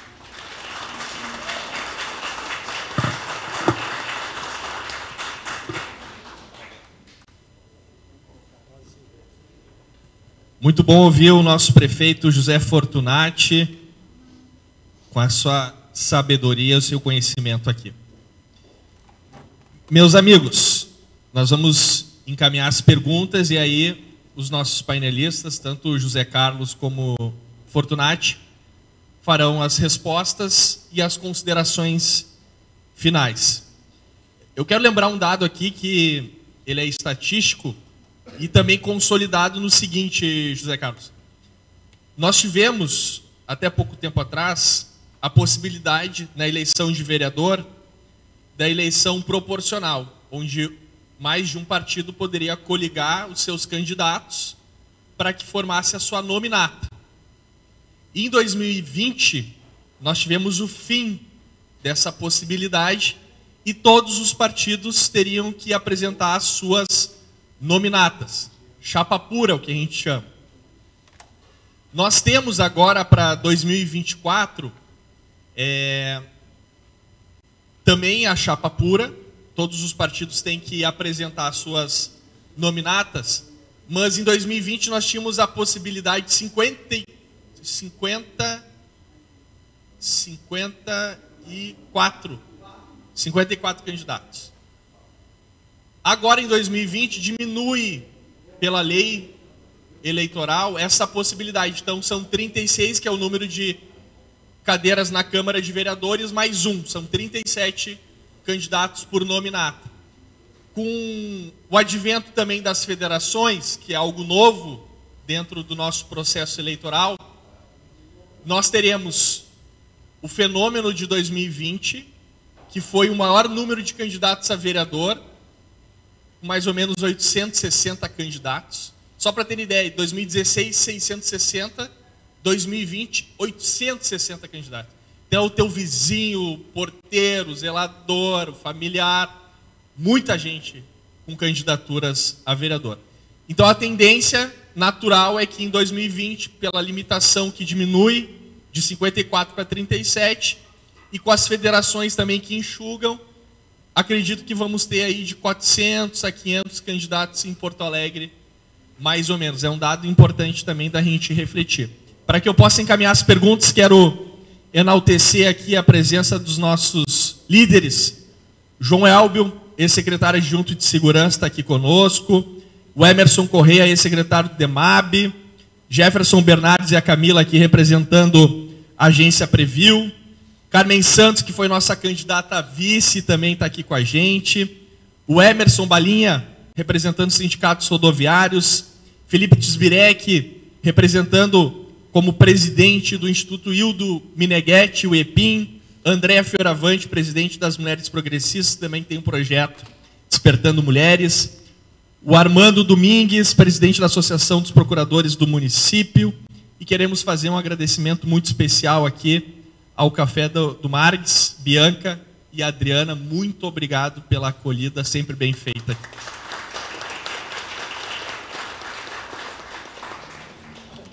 É bom discutir política, mas com o café fica melhor, né? Vamos encaminhar algumas perguntas, então. Nós temos 10 minutos para a gente encerrar. Então, vamos ser sucintos nas nossas perguntas e objetivos para que a gente possa escutar as respostas e as considerações finais. Armando. Bom dia, Vitinho. Bom dia, os palestrantes, meu prefeito. Uma pergunta só em relação à projeção para 24. Quando, naquela tela anterior, que o prefeito estava fazendo análise de fatos que influenciadores, quando chegamos em 2020, 63 nominais, 37 desalentos.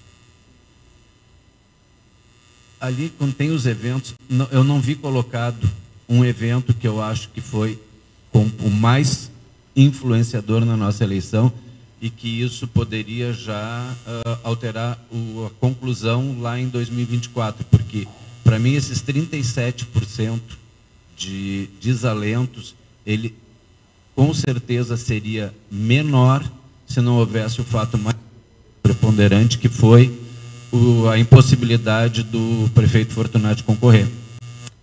Muitas pessoas deixaram de votar pela ausência da candidatura. E muitas pessoas votaram no outro candidato por essa impossibilidade. E na minha sincera opinião, isso mudou o resultado da eleição. Onde entra esse fato, esse evento influenciador, ou não entra naquela projeção final de 73 e 27? Vamos fazer só um bloco conjunto. E aí vamos anotar aqui as perguntas. Vamos fazer as perguntas, porque depois eles já fazem as respostas e considerações finais tudo junto. Bom dia.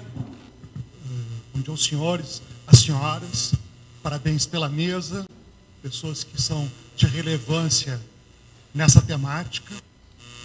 Conhecem e dominam isso, como é bom ouvir pessoas que entendem com profundidade.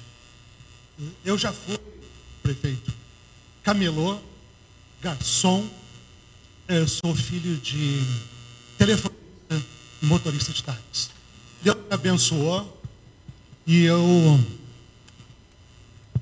consegui uma boa formação. Eu tenho mestrado pela uma universidade da Espanha, em direção estratégica. Então, essa temática de estratégia me chama muito a atenção, porque a pesquisa, ninguém inventa números. A pesquisa não faz números. Ela representa o que está ali. É tipo a inteligência artificial que nós temos hoje. Está aqui os números. Agora, a estratégia, ela é importante para o candidato. A gente sabe que nós temos diante de pesquisas, uma reflexão e uma inflexão para qual destino vai ser tomado e qual o seu time, e principalmente, tratando-se de uma eleição, vai ter as coligações, obviamente, com aderências ideológicas, é certo que vai ter, e obviamente que já tem alguns candidatos que têm a sua aderência, mas nós falamos aqui, o senhor falou muito bem, parabéns, que há uma gordura a ser tomada. E os pilares continuam sendo o mesmo, historicamente. Segurança, educação e saúde. Lá na comunidade, onde eu estou prefeito, onde as pessoas passam fome, não têm emprego, as mulheres não têm creche, os homens estão desempregados, há uma dificuldade, como diria o gaúcho, do tamanho do Rio Grande. Do tamanho do Rio Grande, pessoas passando fome. Os candidatos, que é inadmissível não fazer uma pesquisa. Eu entendo hoje como empresário não faz uma pesquisa. Os candidatos deveriam fazer as suas pesquisas e ter a sua reflexão e sua inflexão. A pergunta, se o senhor fosse candidato a vereador nessa cidade, para qual desses pilares o senhor iria se direcionar? Educação, saúde ou segurança? A gente sabe que o senhor tem uma aderência muito grande à educação. Essa é a minha pergunta. Mais alguém, pessoal? Mais alguma pergunta? O pessoal vai passar aqui a lista para que vocês, quem não colocou o telefone, possa colocar para receber o convite do próximo café. Tá bom? É isso? Mais alguma pergunta? Os nossos painelistas foram muito bem, né? Já. Por favor. Bom dia, pessoal. José, parabéns pela tua exposição, trazendo a linha histórica da pesquisa, com seus contextos, principalmente os momentos, e principalmente a questão qualitativa atrás dos dados, que são as pessoas, seus movimentos, principalmente nas comunidades. meu eterno e sempre gestor prefeito como funcionária pública, que sempre pensou na política pública efetiva e com qualidade lá na ponta. Um prazer estar contigo na Alta Política nessa manhã. Vitinho, presidente, parabéns pelas tuas competências. Estar hoje na gestão do Partido Progressista é mérito e é um grande presente para a cidade de Porto Alegre, com esse teu olhar além, um olhar de ser humano. Tá? E eu peguei agora o microfone, que eu gostaria que todos, e Gisele, eu vou levantar e pedir uma salva de palmas para ti. Porque quando a gente fala em política, falar em política é pensar em pessoas, é pensar em vida. E como o Vitinho disse, é pensar em coragem. E hoje a tua mãe está na UTI, na PUC, e tu estás aqui conosco. Então, tu mereces, sim, a nossa salva de palma. Isso é fazer política, é pensar em vida. Então, parabéns pela tua pessoa, essa mulher corajosa e cheia de competências. Muito obrigado, Carmen. Obrigado também, Gisele. O Júlio tem uma pergunta aqui. Minha pergunta é bem objetiva na análise aqui. Nós tivemos, então, 37% de desalentados na última eleição municipal. Isso foi recuperado um pouco na eleição presidencial, segundo os motivos que a pesquisa da Métodos apontou. Um pouco a presença do ódio na política, do medo, né, da polarização. A pergunta é se vocês acham que se repete esses 37 de desalentados na próxima eleição municipal ou se repete o que aconteceu agora na eleição presidencial. E por quê? Né? O que motivaria... provavelmente nós tenhamos uma eleição um pouco polarizada aqui em Porto Alegre, com uma candidatura do Sebastião Mello um pouco mais à direita, né, inclinando mais à direita, e provavelmente uma candidatura do campo da esquerda, pode ser do PT, pode ser Manuela, né, PCdoB. Isso seria suficiente para trazer o eleitor de volta, ou tem um espaço de centro, né, aberto, ou se vir outro candidato pela direita, enfim, que argumento você pode usar para trazer o eleitor municipal de volta? Queridos amigos, então, encerramos as perguntas, vamos às respostas agora, iniciando aqui pelo José Carlos, depois ouvir o nosso prefeito Fortunati. Então, deixa eu resgatar a tua questão. Eu me ouço, né? Mais pertinho. Tu entendeu o quanto a ausência do Fortunati na disputa de 2020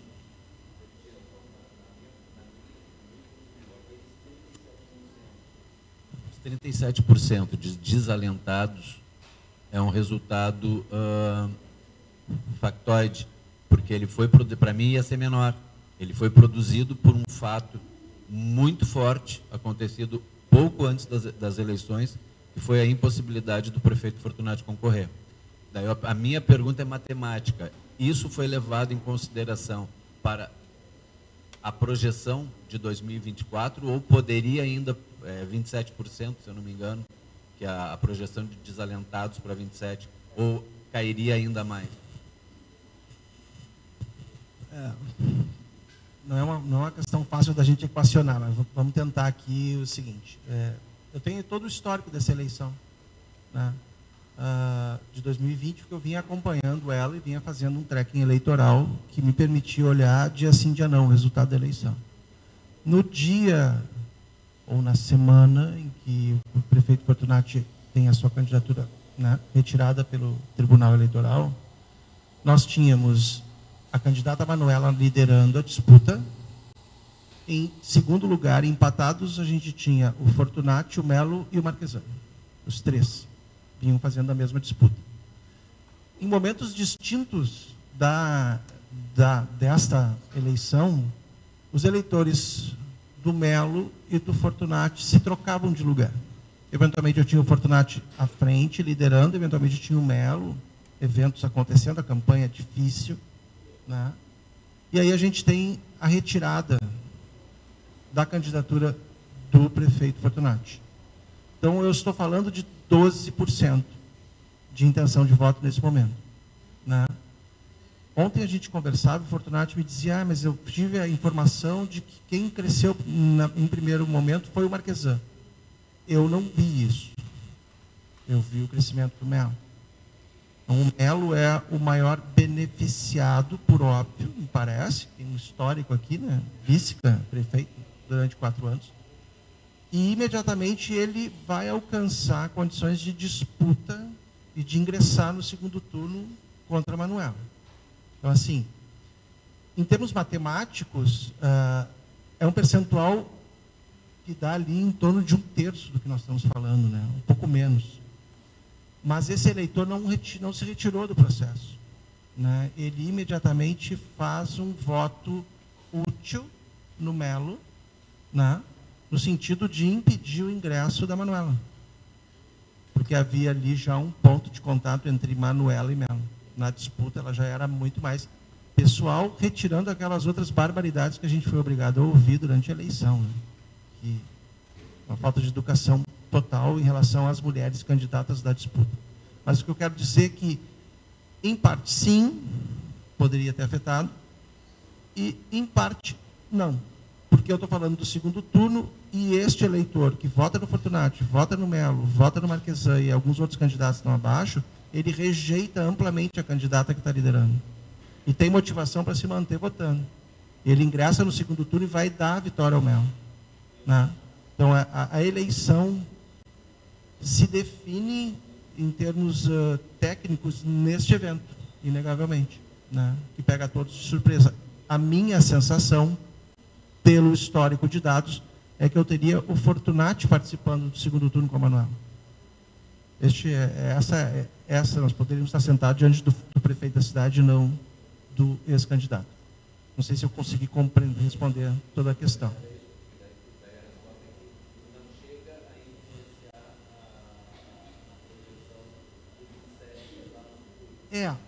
Essa projeção ela é dificílima de organizar e pode se fazer matematicamente, mas o comportamento que a gente tem, que justifica essa motivação de participação, ele não é racional. Eu não estou acordando de manhã e fazendo, eu vou votar pelo bem do Brasil. Não, eu vou votar como o Melo, muito bem, o Fortunati muito bem colocou, desculpa, eu vou votar para evitar que esse ladrão ocupe a cadeira de presidente e vice-versa. A motivação, e também não entendo ela como emocional.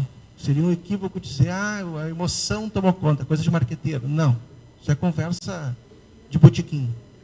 A motivação é outra, e ele tem argumentação, baseada nela, inclusive, né? Eu tive o desprazer de conhecer um cidadão bolsonarista esse final de semana, em que é absurdo a agressividade do diálogo. Eu sou uma pessoa relativamente pacífica, difícil de conversar. Por quê? Porque só tem ódio motivando todo o discurso. Enfim, acho que cumprimos. Júlio, acho que nós vamos ter que fazer uma vaquinha para responder essa tua questão aí, porque ela é cara. Eu acho que, assim, eu não gostaria de arriscar, porque eu acho que aí eu passo a meio achismo, talvez, isso influencie, deixe influenciar. O Fortunati colocou muito bem, o Vitor também. Nós viveremos a polarização em Porto Alegre. Viveremos. Ela determina o comportamento que vai estar aí. Tem uma análise minha no site do Instituto que é sobre o ódio.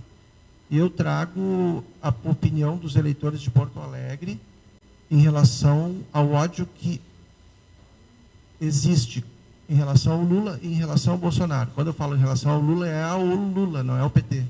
Lula. Bolsonaro, Bolsonaro. Pessoas.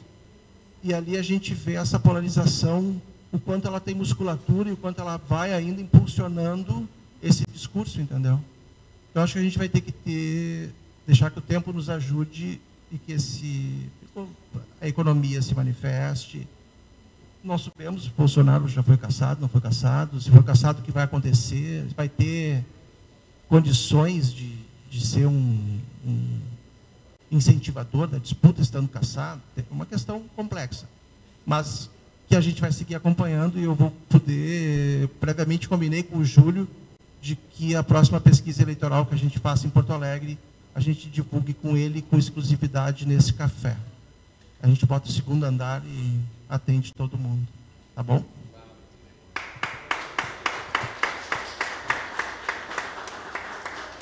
Bom, tentando responder rapidamente. A questão, para quem pretende ser candidato a vereador, não adianta escolher um tema aleatório. Porque ele é importante. Na verdade, a experiência, Felipe, de todo mundo que concorreu, Emerson, enfim, concorreu à vereança, sabe que ou tu tem uma identificação muito clara com o tema, ou tu está fora. Porque não adianta, nunca lidei com a saúde. Aí, de repente, viro, no período eleitoral, um grande defensor da saúde. E aí esquece que tem vários outros candidatos de outros partidos que têm inserção lá direto. Então, vai perder tempo. Citando o caso da saúde, podia citar o caso de cada... Então, o pressuposto de cada candidato é que ele possa se colocar no meio onde ele minimamente tem trabalho. E pode ser um bairro, pode ser uma categoria. É isso, muda de pessoa para pessoa. E aquele que, de forma genérica, faz campanha. O que nós percebemos na eleição do ano passado? Aliás, não dá para deixar passar isso. Ela foi muito atípica. Primeiro, o que é essa tipicidade? Porque nunca os deputados federais tiveram tanto recurso quanto agora. A estrutura de um deputado federal é uma coisa maluca. Eu fui deputado federal, 2 mandatos, nem pensar. Hoje um deputado federal tem 25 assessores, ele fica com 2, 3 no máximo em Brasília, e o restante está aqui no estado durante 4 anos fazendo campanha. Na minha época nós tínhamos 5 assessores e só podiam ficar em Brasília. Ele tem verba de gabinete e pode alugar escritórios regionais em várias cidades. O cara vem para Porto Alegre, tem um escritório regional, está em Santa Maria, tem escritório regional, vai para Pelotas, tem escritório regional, sedimentando. Ele tem as famigeradas emendas impositivas. Essa é uma excrescência do Estado Democrático de Direito. Era com o Bolsonaro e é com o Lula. Era com o Bolsonaro e é com o Lula. Não me veio dizer que mudou. Continua sendo a mesma patifaria. Os deputados se apropriam do dinheiro público para suas bases eleitorais e ponto. A gente pensa, nós que estamos em Porto Alegre, não, mas qual é o significado de uma emenda parlamentar para Porto Alegre? Nenhuma. Porto Alegre não tem nenhuma mesmo. Mas, se vocês forem para cidades de médio e pequeno porte, o cara vai lá, o deputado hoje recebe emenda parlamentar, não estou atualizado, mas mais de 20 milhões para distribuir. Se ele for numa cidade como Flores da Cunha, que é a minha cidade, e oferecer lá para o hospital da cidade 200 mil reais, ele sai na imprensa, tira foto com o prefeito, a cidade, o destaque, assim por diante. Aí tu entra de gaiato, como eu entrei de gaiato, sem estrutura, sem as verbas, sem emendas, e quer fazer essa disputa. Quem é que conseguiu romper isso? Nem todos os deputados federais se elegeram. Quem radicalizou, ou pela esquerda ou pela direita? Eu sempre cito o caso do deputado de Caxias, do Branco, do Podemos. Quem lembra? Bom, ele era um vereador em Caxias, Marcon, 2 anos de vereador em Caxias, ele só fazia uma coisa, e continua fazendo: pau no Lula e no PT. Aliás, na segunda-feira, depois das eleições, ele foi entrevistado pela Rosane. E ele disse isso. Quais são as bandeiras? Vou continuar metendo pau no PT. E do outro lado, a mesma coisa. Pau no Bolsonaro. Então, acabou reduzindo a possibilidade de que candidatos sem estrutura e com propostas tivessem mínimo de êxito. Eu senti isso na pele, com toda certeza. Não me considero nem o suprassumo, mas eu me diferencio exatamente das 3 situações. Sobre a questão de o que teremos em 2024, essa pergunta foi do Júlio, para mim é uma incógnita. Porque, aparentemente, a gente pensando hoje para 2024, qual é o desejo? Bom, está todo mundo lá perfilando quem é da base do governo com o Melo, e do outro lado, teoricamente, vão perfilar em torno de uma única candidatura. Só que os partidos não funcionam desta forma. Os partidos, alguns deles são muito mais pragmáticos do que programáticos. O que significa? É importante para o partido eleger vereador? Claro que é. E a gente sabe que o partido, como não tem mais a coligação na proporcional, e que o partido que lança o candidato, esse candidato prefeito acaba fortalecendo a nominata dos candidatos a vereador. Então, é muito cedo, pessoal. Eu tenho conversado com militantes de todos os partidos e percebo, o dirigente partidário quer estar no governo Melo, votar com Melo. Eu falo, na base não é bem assim. O pessoal da oposição, nós temos que ter uma única candidatura de oposição. Vai para a base, não é assim. Por quê? Porque a vida partidária ela é muito complexa. E essa complexidade ela aumentou muito com o fim das coligações nas proporcionais, onde cada partido tenta, de todas as formas, mostrar a cara própria. Isso aí, pessoal, agradeço a oportunidade, desejo a todos um excelente dia. Passo a palavra para o Júlio, para fechar, para encerrar. Um abraço a todos.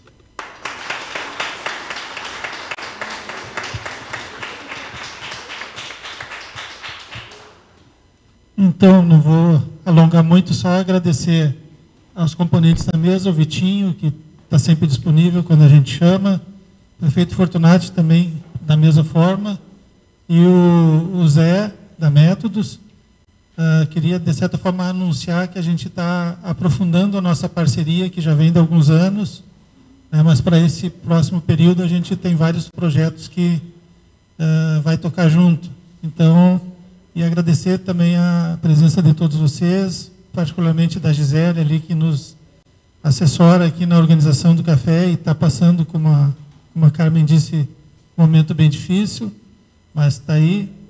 E cada um de vocês, né, pela presença, pela atenção, pela disponibilidade. E daqui mais ou menos uns 30 dias a gente terá outro café, será o café de número 50, e a gente passou uma lista aí para quem a gente não tem o telefone, quiser botar o telefone para ser convidado para os próximos cafés, já estão convidados, a gente só informa a data e o tema. Muito obrigado e até mais.